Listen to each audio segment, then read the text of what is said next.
Hello everyone, so welcome back to the channel. So आज हम बात करते हैं चैप्टर नंबर 5 ऑर्गेनाइजिंग के बारे में। सो चलिए कंसेप्ट समझते हैं।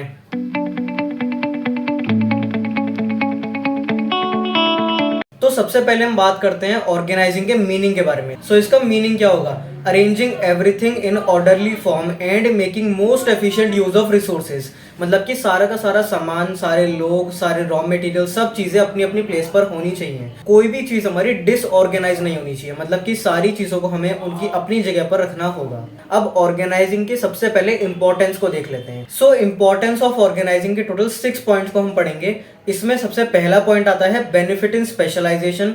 स्पेशलाइजेशन का मतलब क्या होता है? फॉर एग्जांपल किसी पर्सन को हमने कोई काम दिया है कि उसे पैकिंग का काम करना है, तो वो पर्सन पैकिंग कर करके उसमें क्या हो जाएगा? स्पेशलाइज्ड हो जाएगा, मतलब कि एक्सपर्ट हो जाएगा। अब चलते हैं इसके सेकंड पॉइंट की तरफ। सो सेकंड पॉइंट का नेम है क्लैरिटी इन वर्किंग रिलेशनशिप। मतलब जब हमने किसी पर्सन को कोई काम असाइन कर दिया, सो वो पर्सन का काम बस उतना ही रहेगा, किसी और पर्सन को इंटरफेयर करने की जरूरत नहीं होगी। इसका मतलब क्या हो गया? क्लैरिटी हो गई वर्किंग रिलेशनशिप्स के अंदर कि कौन किसका सुपीरियर है, कौन किसका सबऑर्डिनेट। सुपीरियर कौन होता है? बॉस। और सबऑर्डिनेट कौन होता है? उसका एम्प्लॉय। तो हम लोगों ने पहले से ही डिफाइन कर दिया कि भाई तुम्हारे इस डिपार्टमेंट का जो बॉस है वो ये पर्सन है, इस डिपार्टमेंट का बॉस जो है वो ये पर्सन है। सो हम लोगों ने क्लैरिटी लिया है वर्किंग रिलेशनशिप्स के अंदर। अब इसका नेक्स्ट पॉइंट आता है ऑप्टिमम यूटिलाइजेशन ऑफ रिसोर्सेज। जो हमारी रिसोर्सेज है, जैसे कि हमारी ह्यूमन भी एक रिसोर्स है, और हम लोग यहाँ पर क्या कर रहे हैं? अरेंज कर रहे हैं एवरीथिंग को। तो जो ह्यूमन है, हमने यहाँ पर उसे भी असाइंड कर दिया सारा काम, और हमने डेजिग्नेशंस भी दे दिए सब लोगों को। तो यहाँ पर इसकी वजह से क्या होगा? सही यूज हो रहा होगा हमारी रिसोर्सेज का।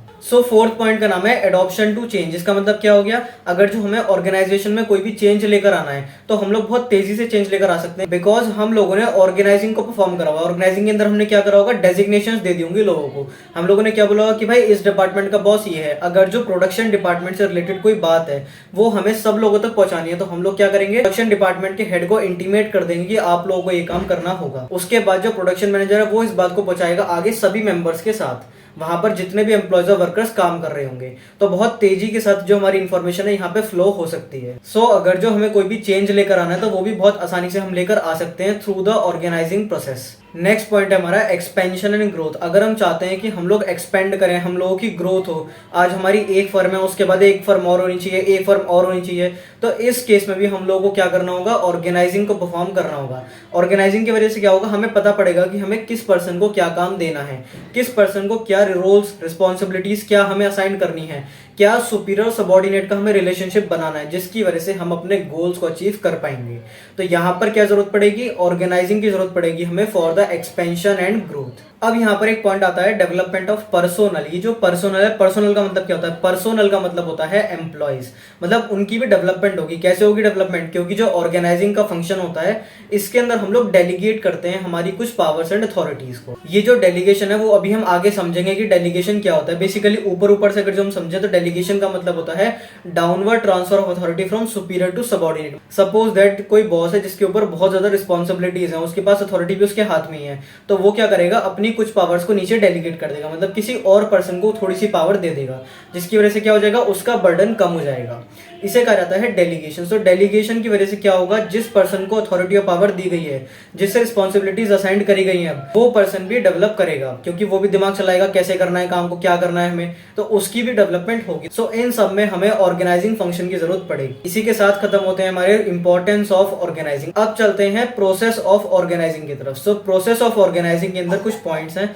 सबसे पहला पॉइंट क्या था? Identification of work. Identification of work मतलब क्या काम है पहले वो देख लो। हमें किस काम को, उस काम को करने के लिए हमें कितने लोगों की जरूरत पड़ेगी, क्या होगा, पहले उसे देख लो। इसका मतलब क्या हो गया कि सबसे पहले देखो क्या काम है और इस वजह से डिवाइड कर दो। मतलब कि उसमें कैसे कैसे काम करना होगा, अकाउंट्स वाले क्या काम करेंगे, सेल्स वाले क्या काम करेंगे, उसे डिवाइड कर दो। उसके बाद क्या है? डिपार्टमेंटलाइजेशन। सो बेसिकली डिपार्टमेंटलाइजेशन का मतलब होता है कि हम लोगों को डिपार्टमेंट्स को किस तरह बांटना है। इसके भी दो तरीके होते हैं हमारा, एक तो होता है फंक्शनल, एक होता है डिविजनल। इनके बारे में भी अभी हम आगे डेप्थली पढ़ेंगे, इनके मेरिट्स क्या होते हैं, डीमेरिट्स क्या होते हैं। बस अभी हम समझते हैं कि उसके बाद हमें डिपार्टमेंट्स बनाने होते हैं। पहला पॉइंट क्या था? आइडेंटिफिकेशन। उसके बाद क्या था? डिवीजन कर दिया। उसके बाद क्या है हमारे सामने? डिपार्टमेंटलाइजेशन। अब हमें ये सोचना होगा कि हमें किस तरह डिपार्टमेंट्स को बांटना होगा। उसके बाद आता है assignment of duties. Assignment of duties का मतलब क्या होता है कि आप लोग क्या कर रहे हो, अब जिन जिन लोगों को आपने अपॉइंट करा था, जिस डिपार्टमेंट में आप लोगों ने डाला था, अब उन लोगों को क्या करोगे, ड्यूटीज असाइन करोगे कि आपका ये काम है, आपका ये काम है। उसके बाद लास्ट पॉइंट आता है हमारा establishing reporting relationships. Establishing reporting relationship का मतलब क्या है, कौन किसको रिपोर्ट करेगा, मतलब कि यहां पर डेवलप होता है हमारा सुपीरियर एंड सबऑर्डिनेट का रिलेशनशिप। सुपीरियर कौन होता है, बॉस होता है, और सबऑर्डिनेट कौन होता है, उसके एम्प्लॉयज होते हैं। तो कौन पर्सन किसको रिपोर्टिंग करेगा, मतलब सबऑर्डिनेट्स किसको रिपोर्टिंग करेंगे, कौन होगा सुपीरियर, वो हम एस्टैब्लिश करते हैं इस पॉइंट में, एस्टैब्लिशिंग रिपोर्टिंग रिलेशनशिप। मतलब क्या होगा, सुपीरियर एंड सबऑर्डिनेट का रिलेशनशिप यहाँ पे आपका डेवलप होगा। सो यही हमारे 4 पॉइंट्स होते हैं प्रोसेस ऑफ ऑर्गेनाइजिंग के। First point identification and division of work, second point departmentalisation, third point assignment of duties, and fourth point है एस्टैब्लिशिंग रिपोर्टिंग रिलेशनशिप्स।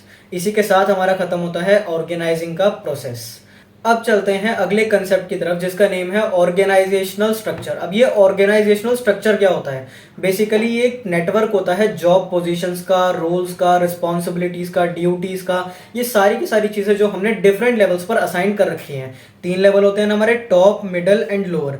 इन तीनों लेवल्स पे हमने जिन जिन लोगों को जो जो काम हमने असाइन करा हो, सारी की सारी रोल्स, रिस्पॉन्सिबिलिटीज, ड्यूटीज, डेजिग्नेशंस, इन सब की वजह से ही क्रिएट हो पाता है क्या, ऑर्गेनाइजेशनल स्ट्रक्चर। अगर इसकी डेफिनेशन की बात करें तो ये नेटवर्क होता है जॉब पोजीशंस का, रोल्स का, रिस्पॉन्सिबिलिटीज का, ड्यूटीज का, इन सब का।